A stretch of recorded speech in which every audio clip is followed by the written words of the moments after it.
കണ്ണൂർ CPIM-ൽ ഇത്രയും വലിയ പൊരിഞ്ഞ അടി നടക്കുമെന്ന് CPIM-ന്റെ സഖാക്കൾ ആരും വിചാരിച്ചില്ല. ചേരിതിരിഞ്ഞ അടിയാണ്. AK ശൈലജയും അതുപോലെ തന്നെ P ജയരാജനെയും ഒക്കെ ഒതുക്കാൻ ശ്രമിച്ച പിണറായിക്ക് കിട്ടിയിരിക്കുന്നത് 8ന്റെ പണിയാണ്. ഈ P ജയരാജനെ അടക്കമുള്ളവരെ പാർട്ടിയിൽ എങ്ങനെയും ഒതുക്കാൻ വലിയ കളികൾ തന്നെയാണ് കൃത്യമായും അതിനകത്ത് പിണറായി വിജയന്റെ അനുകൂലികൾ നടത്തിയത് എന്ന പരാമർശമാണ് ഏറ്റവും ഒടുവിൽ പുറത്തു വന്നത്. കണ്ണൂർ ലോബി എന്നത് പിണറായി വിജയന്റെയും MV ഗോവിന്ദന്റെയും ആളുകൾ മാത്രം എന്ന രീതിയിലേക്ക് ഒരു സംവിധാനമാണ് വന്നത്. നവീൻ ബാബുവിന്റെ മരണവുമായി ബന്ധപ്പെട്ട വിഷയത്തിൽ കൃത്യമായ തിടുക്കം MV ഗോവിന്ദൻ അടക്കമുള്ളവർ കാണിച്ചു. PP ദിവ്യയെ സംരക്ഷിക്കാൻ ഏതറ്റം വരെയും പോകുമെന്ന കോലവിളിയാണ് MV ഗോവിന്ദൻ ഉയർത്തിയത്.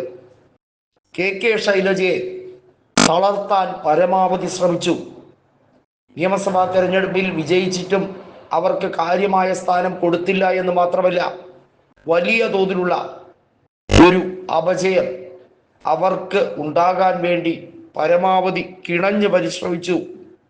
ഇതിനുവേണ്ടി CPIM-ലെ പലരും വലിയ തോതിൽ വൈരാഗ്യ ബുദ്ധിയോടുകൂടി തന്നെ പ്രവർത്തിച്ചു എന്ന വിലയിരുത്തലാണ് വന്നിരിക്കുന്നത്.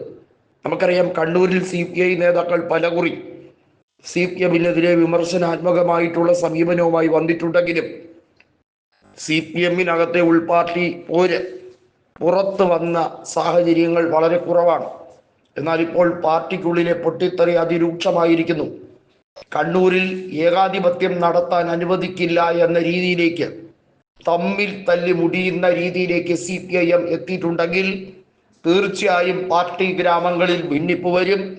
കല്യാശ്ശേരി, പയ്യന്നൂർ, തളിപ്പറമ്പ് തുടങ്ങിയ മേഖലകൾ തകർന്നടിയും. മട്ടന്നൂരും ധർമ്മടവും ഒക്കെ 8 നിലയിൽ പൊട്ടുന്ന രീതിയിൽ CPIM-ന് അപ്രായോഗികമാകുന്ന രീതിയിലേക്ക് കാര്യങ്ങൾ എത്തും. നമുക്കറിയാം, K സുധാകരന് തളിപ്പറമ്പിൽ 9500 വോട്ടിന്റെ ലീഡുണ്ട്.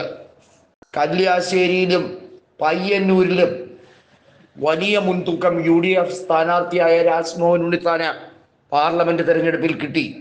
എന്നാൽ CPIM പൊതുവെ ആശ്വസിക്കുന്നത് 2019 പാർലമെന്റ് തെരഞ്ഞെടുപ്പിലും ഇതേ സ്ഥിതി തന്നെ ആയിരുന്നല്ലോ, എന്നിട്ട് 2021 നിയമസഭാ തെരഞ്ഞെടുപ്പിൽ എന്തുപറ്റി? വലിയ രീതിയിലുള്ള ലീഡിലേക്കല്ലേ CPIM സ്ഥാനാർത്ഥികൾ വിജയിച്ചു കയറിയത് എന്ന ഒരു ആശ്വാസം അവർക്കുണ്ടായിരുന്നു. എന്നാൽ അങ്ങനെയല്ല, കാര്യങ്ങൾ കൈവിട്ടിരിക്കുന്നു. തദ്ദേശ സ്വയംഭരണ തെരഞ്ഞെടുപ്പിൽ അവർക്ക് വിജയിക്കാനോ കണ്ണൂർ ജില്ലാ പഞ്ചായത്ത് അവർക്ക് നിലനിർത്താനോ കഴിയില്ല എന്ന രീതിയിലേക്ക് കാര്യങ്ങൾ പോവുകയാണ്. തീർച്ചയായും അത് നിയമസഭാ തെരഞ്ഞെടുപ്പിൽ പ്രതിഫലിക്കും, തകർന്നടിയും, വെണ്ണീറാകും എന്നുറപ്പിക്കുന്ന സാഹചര്യത്തിലേക്ക് എത്തുന്നു.